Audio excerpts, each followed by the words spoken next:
We are at our final blog number 12, and this one I'm combining two different ODs, OD 13 and OD 15, because I did not do OD 14, I'm sorry. But for OD 13, the topic is identifying subject and purpose in the essays about Jurgensen and Auerbach. And for this one, Auerbach, the whole point of this article was to kind of just explain how like all of our private information is not actually private and is readily available to find on the internet if you know where to look. Completely true. I don't know if people know this, but that is very, very true. There's a lot of your personal information already on the internet. You just have to find it. He states that it's not secure. It violates all types of privacy. True and true. I do agree with this. This is something people need to be aware of. Password protecting, two-factor authentication, plus firewall and antivirus software are very good starts. Engineer, networking major. I feel protected by what I've done with this, so might as well pass it on. The internet has so much to offer, but at the same time, it's still being just as taken advantage of, unfortunately. So as long as you kind of protect yourself, the internet's a great place to be.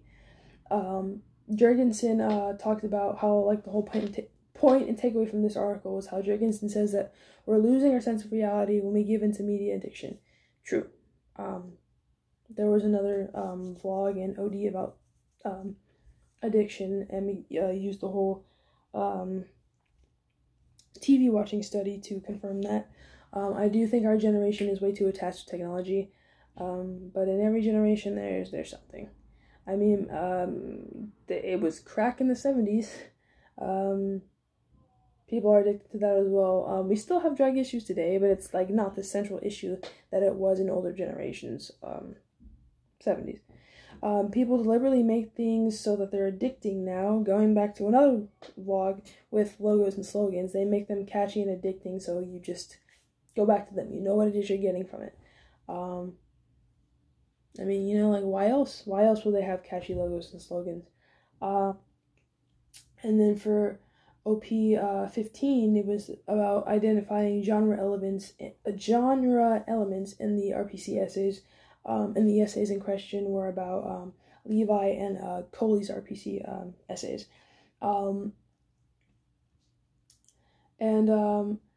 For Levi goes into talking about what it's like to be a woman in today's day and age, which I really appreciate.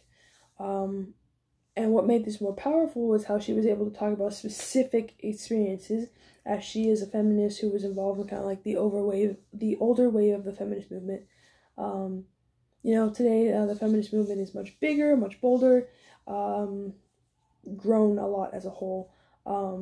While she will kind of have to get used to that new version of feminism, Levi continues to educate on the topic of feminism as a whole and kind of keep it generalized, and I like that. Coley then kind of goes in, talks about wanting to raise awareness for the transgender community as a whole. I think no matter what the essay was, no matter who was writing what, this is a perspective I resonate with the most, and simply because it was about the LGBTQ community. And while I am not trans myself, I am gay. I am a lesbian. So I really liked reading about this specifically. But Coley wants to raise awareness for the transgender community as a whole. They give really good examples of trans representation from shows like Transparent and Orange is the New Black. And what I liked about that is that wasn't the central issue. You know, it wasn't just like the show about trans people. This show includes trans people, and that's what I really like. I feel like that's how we can sort of ease people to be more aware of it. Just be like, trans people are people too. Like, you don't need to give them, excuse my language, you don't need to give them all of this shit for just being themselves. And I really appreciate that.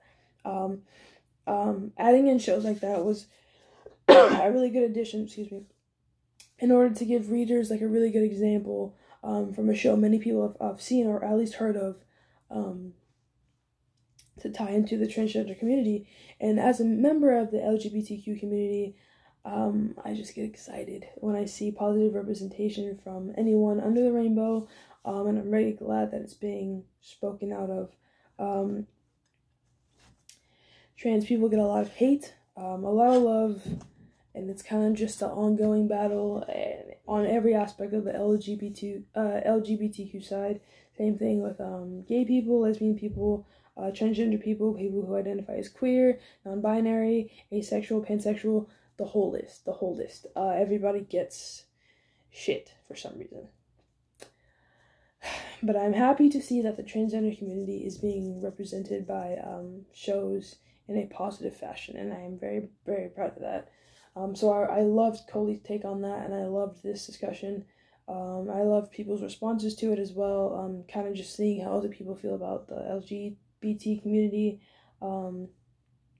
as they have their personal feelings into it.